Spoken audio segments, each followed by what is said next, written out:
If you're watching this on YouTube, I hope you get it that Karen actually tried to raise her chair up so we could have an adult conversation, and she actually shrunk. We are leaving this in this episode.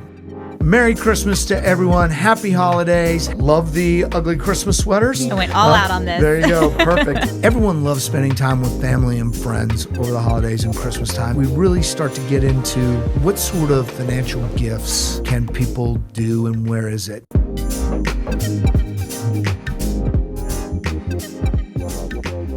Welcome to another episode of Wealth Strategies Unleashed. This is a special episode. It is the Christmas version. Merry Christmas to everyone. Happy holidays. Happy New Year. And with me, I have, and this is the reason why I was laughing earlier. Karen Hyder, the elf. Karen is actually acting and is the size of an elf. Ready? These days. All right, awesome. Hey, Karen, it's the Christmas holidays, and we're really excited. Everyone loves spending time with family and friends over the holidays and Christmas times. And generally speaking, we really start to get into, what sort of financial gifts can people do and where is it? And to kind of get started. And hold on, freeze. That's about to stop you, but didn't want to interrupt you. My guess is you may have, as tradition holds, a dad joke. I have two. What? Because today's Christmas, I Bonus. have two. You are in the excited. giving mood. I am. Okay, ready for the first one? I hope so. All right. What do you call a poor Santa Claus? Saint Nicholas. That one's good. Okay, and I have the other one, All right, bonus let's for hope this it's better. episode. Okay. How much does Santa pay for parking? Oh, I don't know. Nothing. It's on the house. Oh. All right, so if I have to rate them, number 2 is better than number 1. Oh, I really like the St. Nicholas. I thought that was so good. By the way, this is really weird with you being Am I too small? An elf right there. So let's get into this and just kind of one of the things that I actually, as I go through and by the way, if you're watching this on YouTube, I hope you get it that Karen actually tried to raise her chair up so we could have an adult conversation, and she actually shrunk. And we are leaving this in this episode. So, look, gifting strategies. A lot of times, clients will ask us about gifting funds to their kids or grandkids, and how do they go through to avoid any sort of taxes or gift taxes or anything like that. And here's the thing you should know: if you have an estate tax issue, you probably want to start a gifting program. A lot of clients that we work with have that, and they have a gifting program that's kind of in place. The other thing is that if you just want to start gifting money, you can, for 2025, gift up to $18,000 per year to as many people as you want, and a couple could gift $36,000. So what that means is I can write a check to you, and I can write a check to Cal, and I can write a check to Ben, and I can write a check to anyone I want. They don't you're have to be generous. family members, all for $18,000, and there's no gift tax or anything that's engaged or involved there. Mm-hmm. And if I was husband and wife, could always go and each one of us could write a check for $18,000 or $36,000 that's inside there.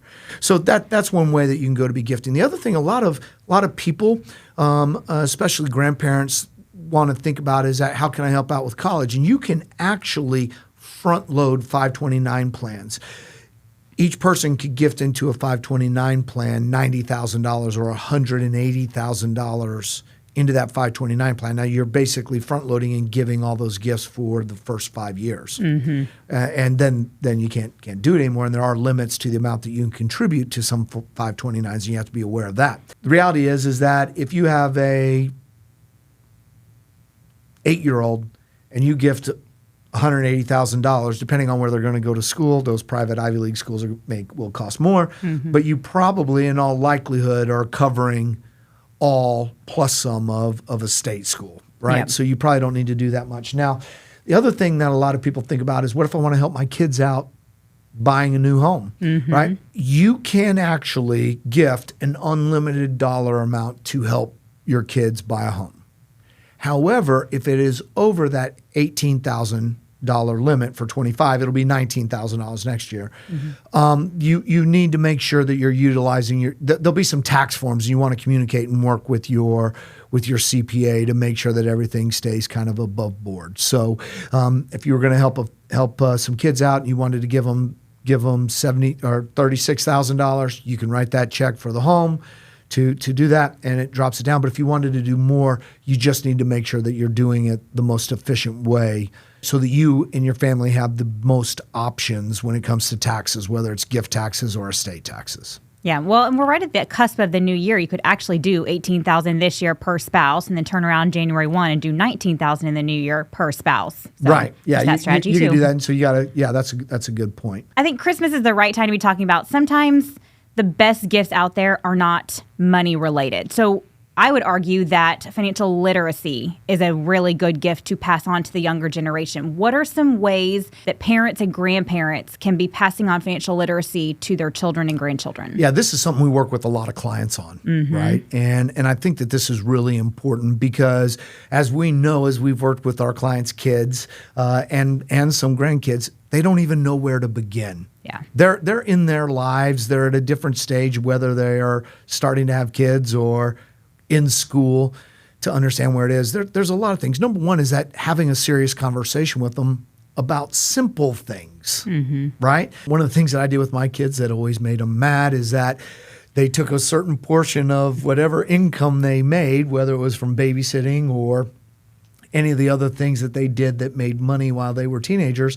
I took a certain amount and I made them put it, call it 10%, into an account and it was called their long-term account. And they were all upset that dad was taking their money. And that's exactly how my middle daughter reacted when I told her that was what was going to happen. You're taking all my money. But today, she is, out of all my kids, the most diligent saver, right? And does a really good job saving and adding money. So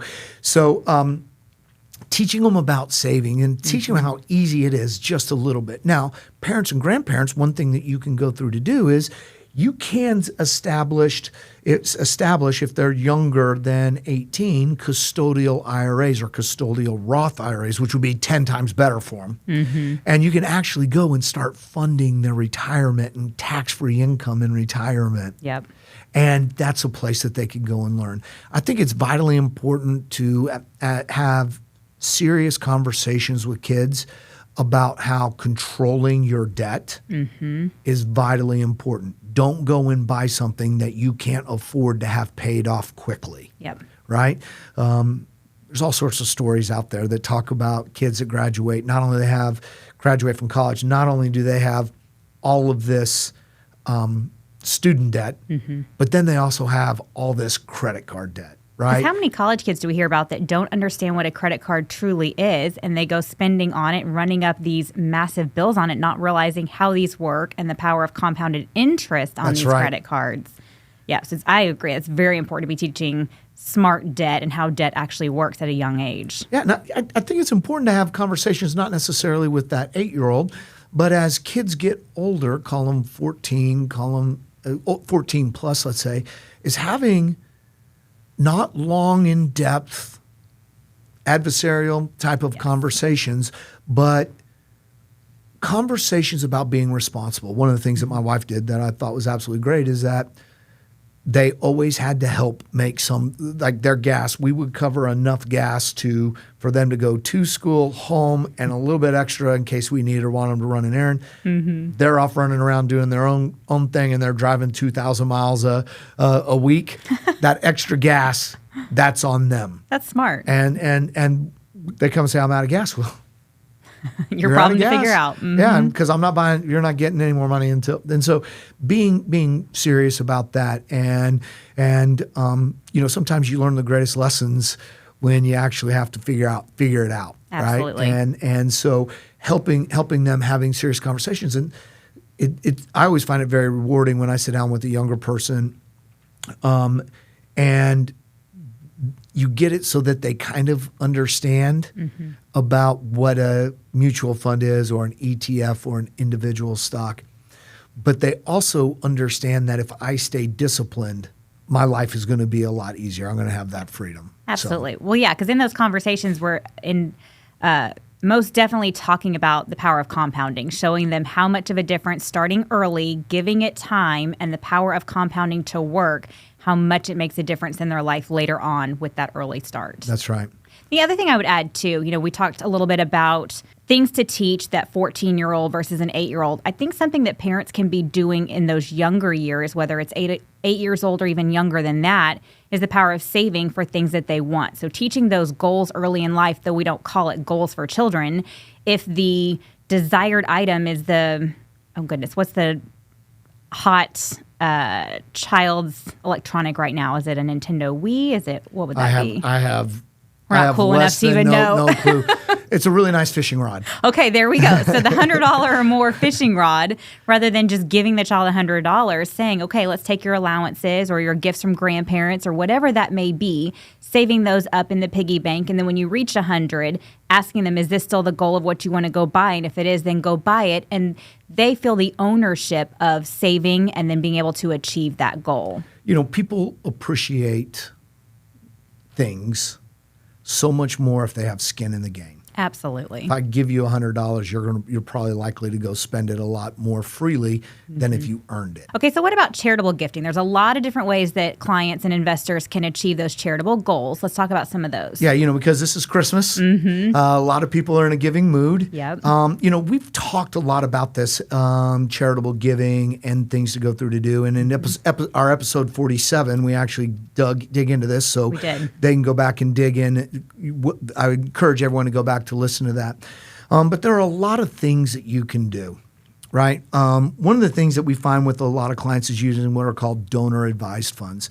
That you have a windfall or a big tax situation and you're used to giving this year and you're used to giving away, let's say $20,000 as your charitable donation. Well, you could go and put $100,000 into that charitable advised fund, right?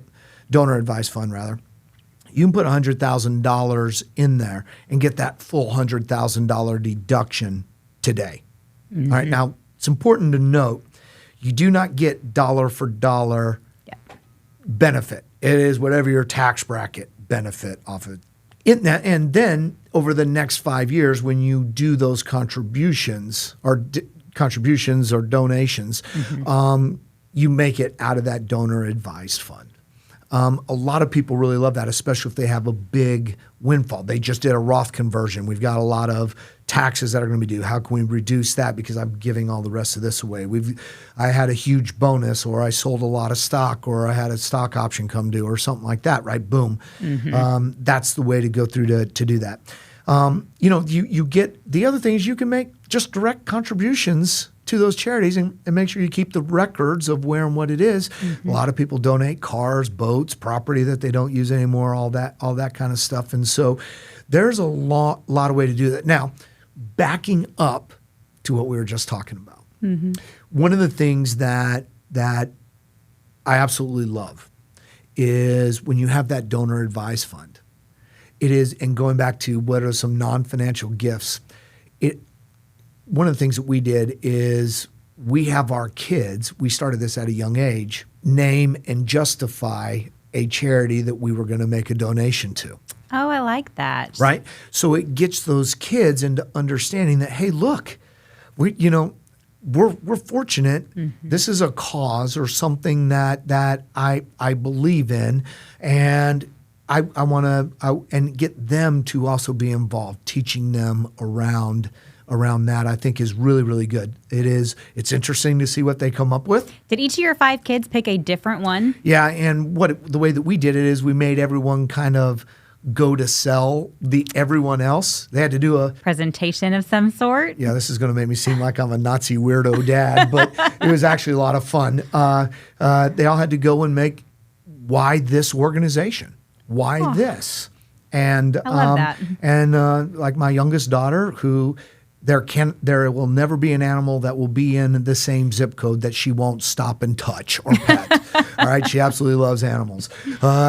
She made that case as to why, and she had 2 slides that said, "Here's why. This is what happens and where it is." Because and then as a group, as a family, we were able to all go and vote on what it was. And the next year we did the same thing, and the next year we do the same thing. And so it's a great it's something that's pretty fun and pretty cool to go to do, and it kind of teaches them that, hey, look, we let everyone vote, and it's a secret vote so that no one gets mad, and kind of go through there. So I think that, the thing about making those donations is you do get that tax benefit. That's good. You get that added tax benefit if you have a donor advised fund. But, if you're blessed enough to be able to help others, then you want to go and do that. I'm going to add one more to that. So for those people that are over 70 and a half, there is the ability to do QCDs, or qualified charitable distributions, where you take funds directly from your IRA, donate directly to the charity. You don't take it to yourself, but go from IRA to charity. And that eliminates the tax on you, but also satisfies your ability to make that charitable contribution. Do you have to already reach RMD age to do that? Nope. So with RMD age having gone up because of the Secure Act 2.0 to either 73 or 75 based on age, those still remained at 70 and a half. So as long as you are 70 and a half or older, you can do a QCD. So a 65-year-old could not do Correct. A qualified. Not yet. No. Okay. You can be determining the charities that are important to you for a few years down the road, but not yet. Isn't that weird? Isn't that weird? Why if someone's going to give that away, why not? Yeah. Why does Congress not let us help vote on how it should be? Maybe that'll get changed in the new year. That's interesting. What else? Well, I have one bonus question for you. Oh, great! Merry Christmas. That's Yes. two. That's two. You're like full of bonuses. The season of giving. Okay, so what is your thought on using a life insurance policy as a way to secure a family legacy or provide generational wealth? That's an interesting question. Because I have mixed emotions about that, okay? The real question I have, because you use two different things. One is secure family legacy, and the other is generational wealth. The question that I would ask is, what is generational wealth? What does that mean? Yeah, right? So what does that mean? To someone, that may mean that I want to set something up that creates an income stream of $2 that gets sent to them every year for the rest of their lives, right? That could be, but someone else could be, I want them to have a net worth of X number of dollars. So you have to be able to make the decision of what generational wealth actually goes and means. Utilizing kind of like life insurance, what I think is most important in looking at this and kind of looking at family legacy, and this is a conversation that we have with clients all the time, is there a minimum amount you want to make sure that your kids inherit or your beneficiaries receive, right? And so if you say, yep, you know what, I've got 3 kids and I want everyone to receive I want everyone to have a minimum of $500,000. That's vitally important to me. Or it's $1.5 million. It's vitally important to me. Well, that's really easy. Why don't we look at what the numbers are and what the costs are to figure out the cost benefit? Why don't you buy a life insurance policy, name that for them, and then turn around and not worry about what's left over and have a good time. It is amazing. We don't want people to, I always say this all the time, the goal of the amount of wealth that you've acquired should not be that you die of malnutrition so that your kids can live the good life. Absolutely. Right? And so utilizing that life insurance, I want every kid to receive $500,000. That's real easy. I've got 3 of them. That's $1.5 million life insurance policy. Then you explore what the options are there. But your question about generational wealth, the one thing that I would caution, if you are interested in generational wealth, I think that for those beneficiaries' benefit, that seems redundant, but for the beneficiaries' benefit, I think it's very important to make sure that you put limits on that. How many stories have we read about generational wealth being all gone by the time it went to the third generation? Absolutely. Right? How many times have we heard that it never makes it to 4th or 5th? So you really need to, if generational wealth is something that's vitally important to you, you need to define what that means. What sort of terms around that do you want? And then seek the proper counsel, whether that's we're sitting down and talking about that or an attorney, because you clearly want to have trust. I would tell everyone also with regard to this and creating and securing that family legacy is that if I've got 3 kids and they're going to inherit money, one of the things that I feel pretty strongly about is that inheritance that goes to them does not go to them directly, but rather to a trust. And here's the reason why. I want it to protect them from creditors. I want them to protect them from divorce. I want it to protect them for all the things that we hear horror stories about, right? Whether or not it's ever really happened, don't know. All the possibilities. But there's it can happen. And so you leave it into a trust, and that kind of puts, in the right type of trust, puts a shield around it. Right. And we have those conversations with clients. And so if maybe it's not generational wealth, but it is wealth. And the thing that you talk about is like, hey, look, something happens to you and it goes to the kids. But you don't like the new wife of your 3rd child and their 4th wife, right? You don't like your 3rd child's 4th wife. Then you need to make sure that you put some protection around that. And I feel like we've covered a lot for the season of giving that we're in. We've talked a lot about financial gifting, a lot about the gift of financial literacy. Is there anything else you want to add? Nope, I feel really good. I take that back. I want to add Merry Christmas. Love the ugly Christmas sweaters. Yes. You did a great job. I'm glad that you're no longer an elf. I went all out on this. There you go. Perfect. You did absolutely awesome. And I think the one thing I would say is that I'm just so thankful for our clients. Absolutely. And for our team and for these opportunities that we have. And I think that's something at this time of year we got to make sure that we do that. So thank you. Yes. Thank you to all of our listeners. And we look forward to seeing you in the new year. Yep. Happy New Year. And we'll see you next week. Merry Christmas. The information contained herein is intended to be used for educational purposes only and is not exhaustive. Diversification and/or any strategy that may be discussed does not guarantee against investable losses, but are intended to help manage risk and return. If applicable, historical discussions and/or opinions are not predictive of future events. The content is presented in good faith and has been drawn from sources believable to be reliable. The content is not intended to be legal, tax, or financial advice. Please consult a legal, tax, or financial professional for information specific to your individual situation.